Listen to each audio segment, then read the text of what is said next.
प्रभु यीशु मसीह के मधुर और मीठे नाम में आज फिर दिनांक 20 दिसंबर दिन सोमवार को हम आप सबका स्वागत करते हैं। आज के दिन के लिए जो वचन है वह लिया गया है यशायाह नबी की पुस्तक उसका 30 अध्याय उसका 18 पद।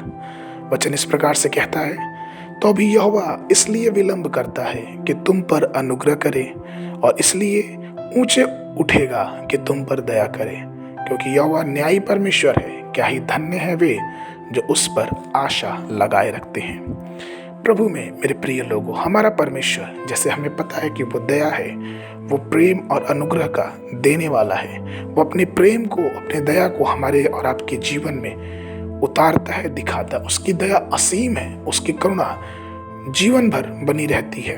और इसलिए तो रोमियो की पुस्तक उसका 9 और उसके 15 में पौलुस इस प्रकार से कहता है, क्योंकि वो मूसा से कहता है कि मैं जिस किसी पर दया करना चाहूँ उस पर दया करूँगा और जिस किसी पर कृपा करना चाहूँ उसी पे कृपा करूँगा।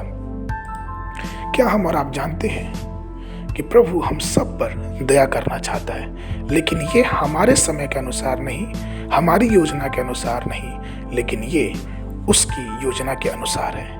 इसलिए यशायाह नबी की पुस्तक उसका 30 और उसके 18 पद में वचन इस प्रकार से कहता है, धन्य हैं वे जो उसकी बाट जो होते हैं। अगर हम परमेश्वर की दया की प्रतीक्षा करते हैं, अगर हम उसके अनुग्रह की प्रतीक्षा करते हैं, अगर हम उसकी बाट जो होते हैं, तो हमें सबसे पहले जो जरूरत है वो है धीरज की, धैर्य पूर्वक प्रतीक्षा करना परमेश्वर के अनुग्रह की, परमेश्वर की आशीष की। ये बहुत ही बड़ी चीज है। भजन संगीता का लिखने वाला उसके 69वें उसके 3 पद में लिखता है, मैं पुकारते पुकारते थक गया, मेरा गला सूख गया, अपने परमेश्वर की बाट जोहते जोहते मेरी आंखें रह गई हैं। भजन संगीता 6 और 3 में लिखा है, मेरा प्राण बहुत खेदित है और तू हे यहोवा तू कब तक उत्तर नहीं देगा। प्रतीक्षा एक बहुत ही बड़ा सवाल है हमारे और आपके जीवन में, जबकि इस दुनिया में जबकि हम सब कुछ तुरंत और तुरंत करना चाहते हैं। आज के समय में हम में से बहुत से लोग प्रतीक्षा करना नहीं चाहते, लेकिन प्रतीक्षा करने के पीछे भी परमेश्वर की एक बहुत बड़ी योजना छिपी हुई है।